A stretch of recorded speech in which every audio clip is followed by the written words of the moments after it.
Assalamualaikum. I am Bisma Salim. My roll number is EP1770026 from 4th Prof Evening. My topic of the presentation is the panic disorders. Now let's start with the general representation of the panic disorders. Then move towards the overview of the panic disorders. So first of all, we discuss about what is the panic disorders. Panic disorders जिन patients को panic disorder होता है basically उनमें जो है वो बार बार जो है वो पैनिक अटैक आते हैं। बार बार पैनिक अटैक आते हैं। बेसिकली पैनिक अटैक क्या होता है? Panic attack basically extreme condition होती है ऑफ एंग्जाइटी की, जिसमें जो है वो पेशेंट जो है वो बहुत ज़्यादा फेयर महसूस करता है, उसे बहुत घबराहट होती है और वो ऐसा फील कर रहा होता है कि उसका हार्ट रेट भी जो है वो बढ़ रहा है और वो उसकी बॉडी जो है वो ट्रम्बल हो जाती है, चॉकिंग होती है, शिवरिंग महसूस करता है और ये जिसकी वजह से जो है वो leads to the panic disorders पे पहुंच जाते हैं। Panic disorder is usually qualified with the presence और absence of agoraphobia. Agoraphobia is defined as anxiety towards the places or situation in which escape may be difficult or embarrassing. Panic disorder may result in changes in the personality traits characterized by the patient becoming more passive, dependent and withdrawn. Now we discuss the panic attacks, types of the panic attacks. There are the three types of the panic attacks. First is the unexpected or uncue panic attacks. First, this attack जो होता है is not associated with the situational trigger. Example may occur during a sleep. मतलब ये attack बिल्कुल unexpected होता है और किसी भी वक्त मतलब फॉर एग्जांपल के तौर पे ड्यूरिंग स्लीप भी हो सकता है. सिचुएशनली बाउंड पैनिक अटैक्स ये इन पर्सन में होता है जो कि पर्सन जो है वो फेयर महसूस कर रहे हैं जब वो सोचें इन क्लोज स्पेसेस के बारे में और वहाँ जाने के बारे में, तो उनमें जो है वो एक्सपीरियंस करते हैं ना पैनिक अटैक को. Third one is the situationally pre dispose panic attack. इसमें क्या होता है कि द अटैक एरिया जो होता है more likely to but do not invariable occur on exposure to a situational trigger. For example a person who has a fear of a social situations. मतलब अगर पर्सन जो है वो सोशल सिचुएशन से उसे बहुत घबराहट होती है और जब वो किसी से मिलता है या कहीं सोशल प्लेसेस पे जाता है तो उसके वो फ़ौरन जो है वो does not experience a panic episode but later on it experience a panic episode. Now discuss the epidemiology. अगर हम पैनिक अटैक्स की बात करें तो लाइफ टाइम प्रेवलेंस जो है वो up to 1/3 of the general population of at same point in their life. And अगर पैनिक डिसऑर्डर्स की बात करें तो ये ज़्यादातर जो है वो यंग एजेस में होता है, मतलब 20 to 30 एज पीपल्स के में होता है. एंड लाइफ टाइम प्रेवलेंस जो होती है वो 4.7% ऑफ द जनरल पॉपुलेशन होती है. प्रेवलेंस डिक्रीजेज हो जाता है आफ्टर एज 60 के बाद. नाउ इटियोलॉजी में हमारे पास 3 कॉजेस आ सकते हैं. 3 कॉजेस से पैनिक डिसऑर्डर्स हो सकता है. First one is the neurochemical dysfunction. Neurochemical dysfunction means हमारे ब्रेन में जो न्यूरोट्रांसमीटर्स होते हैं अगर उनका इम्बैलेंसमेंट हो जाए, मतलब अगर उनकी इम्बैलेंस हो जाती है न्यूरोट्रांसमीटर में, तो वो also cause the panic disorders. A neuroanatomical model for a panic disorder has been proposed in which an anxiety and fear response to threatening stimuli are mediated through the amygdala. Various projections from the amygdala included the hypothalamus and the limbar cortex trigger autonomic and endocrine responses that result in an anxiety and a panic attacks. इसके अलावा certain substances include the caffeine, noradrenaline also induces the panic attacks. Genetic hypothesis की अगर हम बात करें तो हम ये कह सकते हैं कि अगर हमारी उस पेशेंट की जो पैनिक डिसऑर्डर का पेशेंट है अगर उसकी हिस्ट्री में उसके रिलेटिव्स में किसी को बहुत मेजर डिजीज़ है तो उसके बारे में वो सोच कर भी उसे घबराहट महसूस होती है और इसकी वजह से भी जो है वो पैनिक अटैक्स पैनिक डिसऑर्डर भी के चांसेस बढ़ सकते हैं. Next thing is the cognitive theory. And anxiety sensitivity in the panic disorder has been associated with the catastrophic cognitions in which the harmless normal physical sensations are misinterpreted as being dangerous and cause the fear. Now, signs and symptoms of the panic disorders. As we discussed earlier कि हमने पढ़ा कि panic disorders में कौन कौन से symptoms भी हो सकते हैं. The sudden and repeated attack of a fear, और a feeling of being out of control. और इतना अटैक इसका सिवियर होता है कि जो है पैनिक अटैक इतने ज़्यादा सिवियर होते हैं, एक्सट्रीम कंडीशन होती है कि पर्सन एक टाइम पर आता है और वो सोचता है वो बिल्कुल आउट ऑफ कंट्रोल हो जाता है और वो N intense worry about when the next attack will happen, और उसके बारे में वो इतना सोचता है कि मुझे यहाँ जाने से जो है वो ये अटैक हो जाएगा।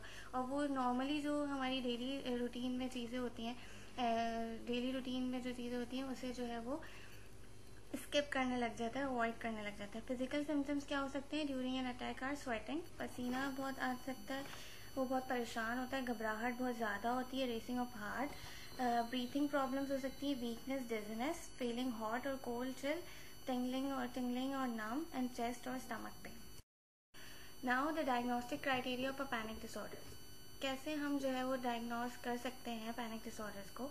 The DSM-4 criteria for a panic disorder in which the presence of at least 2 unexpected panic attacks, मतलब 2 जो है वो अटैक्स तो होने ही चाहिए, characterized by at least 4 of the following symptoms, which developed abruptly and reach a peak within the 10 minutes. In symptoms में से maximum जो है वो 4, एटलीस्ट 4 सिम्टम्स अगर हमारे पास शो हो रहे हैं, जिस तरह फॉर एग्जांपल द पाल्पिटेशन है, पाउंडिंग हार्ट है और एक्सेलरेटेड हार्ट रेट है, स्वेटिंग है, trembling, shaking, sensation of a shortness, feeling of a choking, chest pain और डिस्कम्फर्ट, नोजिया और abdominal stress. Second one, at least one of the attack has been follow by at least one of the following symptoms for a duration of at least 1 month, मतलब 1 month में जो है वो at least अगर one attack आ रहा है तो उसमें जो है वो 1 फॉलोइंग सिम्टम्स इसमें से होंगे। Persistent concern about having an other attack, उसे बहुत ज़्यादा घबराहट होती है और वो ये सोचता है कि मुझे जो है वो अगेन अटैक आ सकता है। Symptoms are not due to the direct effect of a medication, substance और general medical condition. Fourth one, the panic attacks are not better accounted by another psychiatric and anxiety disorder. Example, phobias, obsessive compulsive disorders may occur with or without agoraphobia. Now, the treatment of panic disorders. There are the following treatments in which we treat कर सकते हैं हम the panic disorder को. First one is the selective serotonin reuptake inhibitors, जिसमें हमारे पास include है paroxetine है, sertraline and fluoxetine, as well as the serotonin norepinephrine reuptake inhibitors भी आ सकते हैं। और FDA अप्रूव हैं फॉर ट्रीटिंग करते हैं हम द पैनिक डिसऑर्डर को। और ज़्यादातर जो है हम यूज़ फ्लॉक्सिटीन की लो डोजेस करते हैं क्योंकि इसका जो है वो साइड इफ़ेक्ट्स भी आ सकते हैं। और हम जो मोस्टली यूज़ करते हैं वो पैरोक्सिटीन और सर्ट्रेलिन यूज़ करते हैं to minimize the side effects of the fluoxetine. Higher doses are usually required for response. Benzodiazepine second class, the benzodiazepine and the clonazepam are FDA approved for treating कर सकते हैं the panic disorders को and are the most extensively studied agents of this class as per required for response। और हम इसकी dose जो है वो रिस्पॉन्स को देखते हुए जो है वो टाइट्रेटेड करेंगे। पहले हम स्टार्टिंग करेंगे विद लो डोज से ताकि इफेक्ट जो है वो है साइड इफेक्ट्स मिनिमाइज रह सकें, और एज नीडेड अगर हमें ज़्यादा चाहिए होगी तो फिर हम टाइट्रेट कर सकते हैं। One problem with the alprazolam use in a panic disorder in that many patients experience a breakthrough in anxiety or a panic attacks 3 to 5 hours after taking a dose. Because of its relatively short duration of action, the total daily alprazolam dose usually needs to be taken in 3 or 4 and sometimes 5 divided dose to minimize this effect. Next class is the tricyclic antidepressant, monoamine oxidase inhibitors and other antidepressant. अगर हम ट्राईसाइक्लिक्स की बात करें तो medication are widely use होती है in the treatment of the panic disorders. Imipramine and the clomipramine are as effective as alprazolam but are less well tolerated and indicated especially low starting dosage of the TCA। हम इससे भी जो है वो low starting dosage करते हैं tricyclic antidepressant की as are needed to minimize the initial anxiety। जो initial anxiety treatment अगर हम initial treatment start करें तो low doses हम देंगे साइड इफेक्ट ताकि जो है वो मिनिमाइज हो सके। Even so many patients discontinue therapy because of a poor tolerability. Imipramine should be slowly titrated up to the recommended target doses of 100 milligram per day। Clomipramine to be more effective than the other TCAs। Next है monoamine oxidase inhibitors. is often being used, हम करते हैं, remarkably effective in the treatment of the panic disorder. But this claim is based on the study than the 2 decades ago in a patient who might not meet the current diagnostic area for a panic disorder.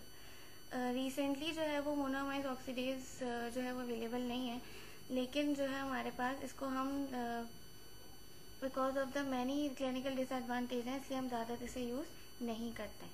इसके अलावा हमारे पास जो है वो non pharmacological treatment है. Non pharmacological treatment में हमारे पास cognitive theories आती हैं, जिसमें including the exposure treatment and relaxation training हम देते हैं. मतलब it is a talking therapy होती है, जिससे हम जो है वो पेशेंट को रिलैक्स फील कराते हैं. उसका जो फेयर है कि वो बहुत घबराहट महसूस करता है कि उसे यहाँ जाने से अटैक हो जाएगा या किसी के मिलने से अटैक हो जाएगा, और वो बहुत अवॉइड करता है, क्योंकि इसमें जो है वो सिम्टम्स ही होते हैं हार्ट अटैक के. तो वो सीढ़ियाँ चढ़ना छोड़ देता है, वो एक्सरसाइज छोड़ देता है कि जो है उसे दोबारा इसकी वजह से हार्ट रेट उसका बढ़ सकता है. बेसिकली वो कंपेयर करता है पैनिक अटैक को विद द हार्ट रेट के साथ, लेकिन एक्चुअली जो है वो ये हार्ट रेट नहीं होता. जब हम आफ्टर द ECG आती है तो वो नॉर्मली आती है. Are establish as been effective in a panic disorders. Non pharmacological treatment में CBT बहुत इफेक्टिव है. Next was the case related to the panic disorder. 24 years old female graduate student है हमारे पास, जो कि कंप्लेन कर रही है जैसे chest pain, difficulty breathing, dizziness and nausea.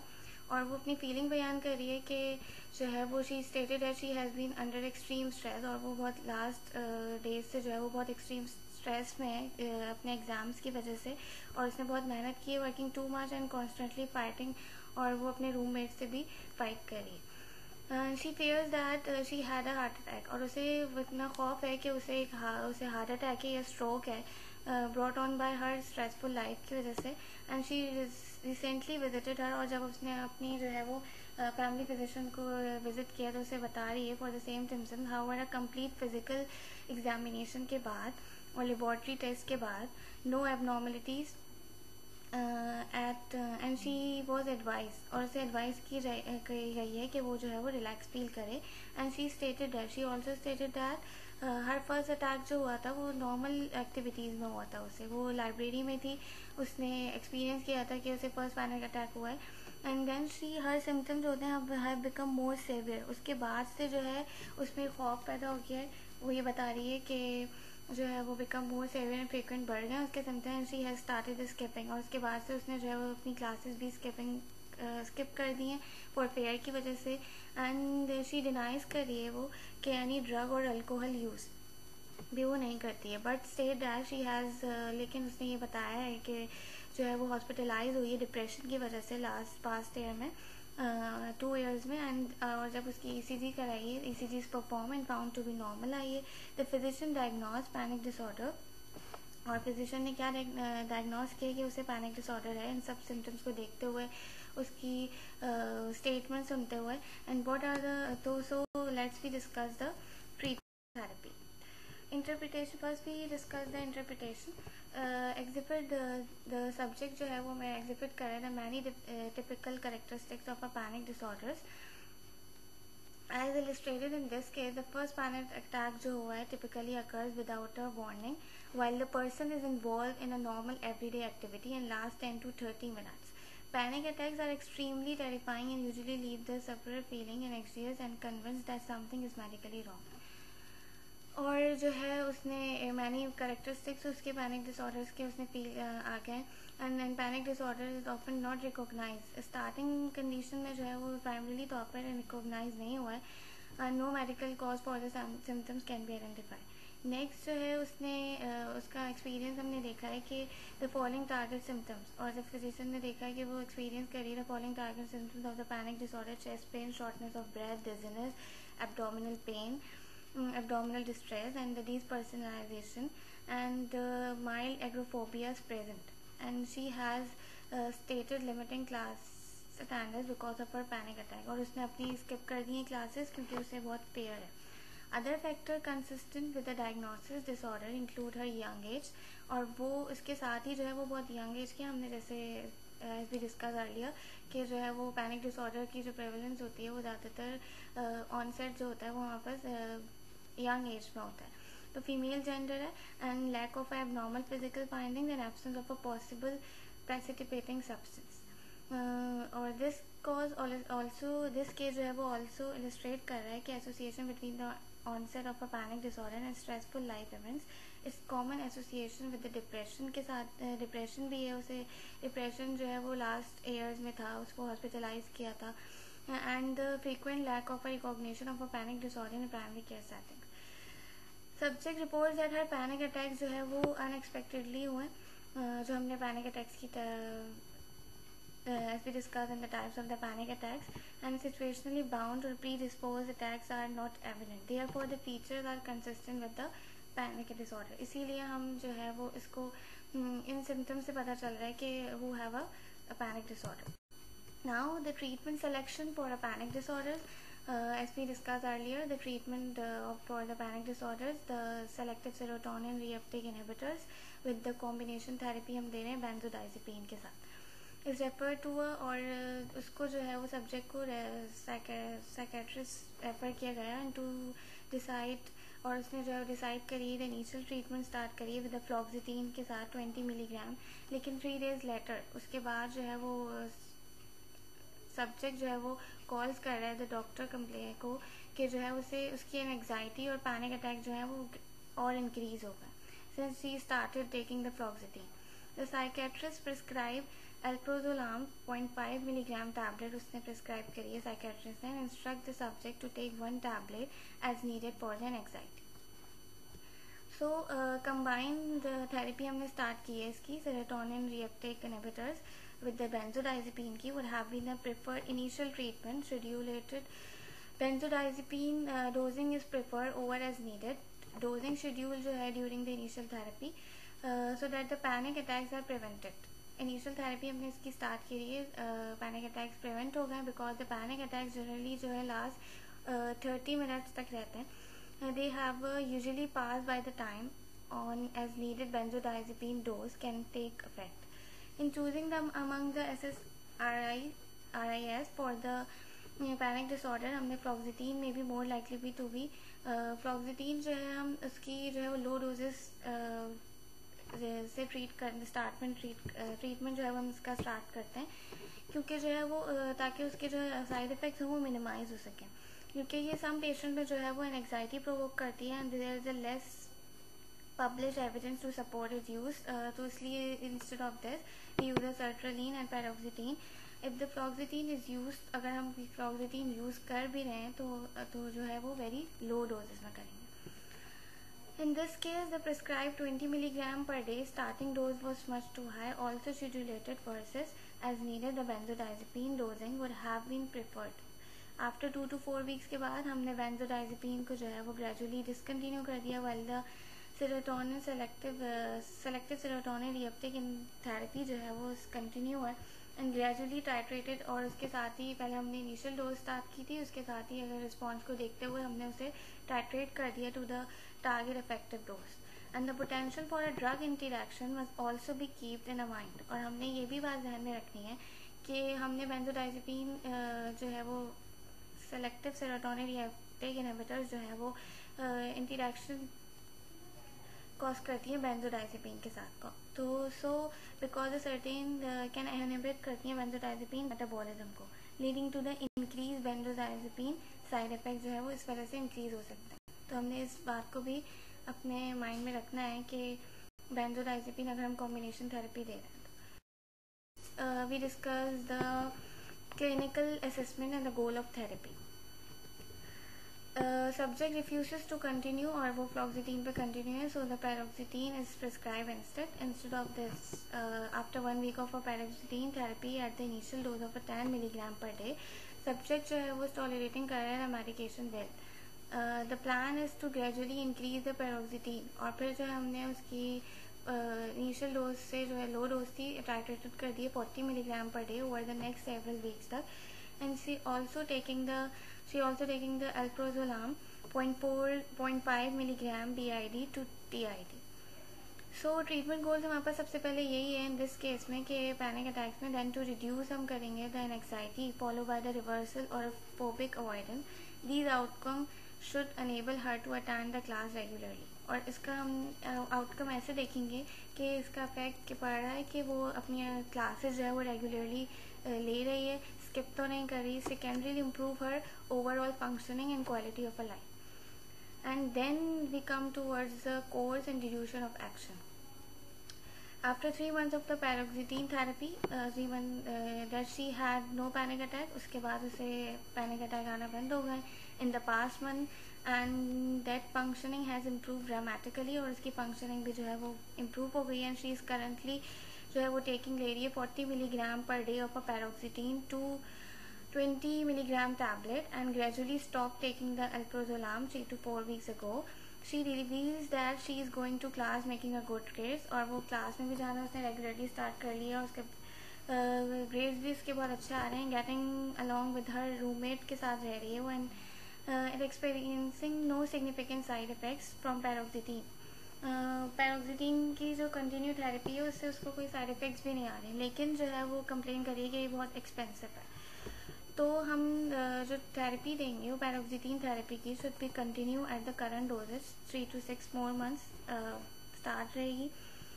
Paroxetine is available as a generic, and the use of a 40 milligram paroxetine tablet instead of a 20 milligram tablet each day can decrease कर सकती है the drug expense को. After a successful period of a full remission, a trial of a medication discontinuation may be attempt to determine whether the continued treatment is necessary.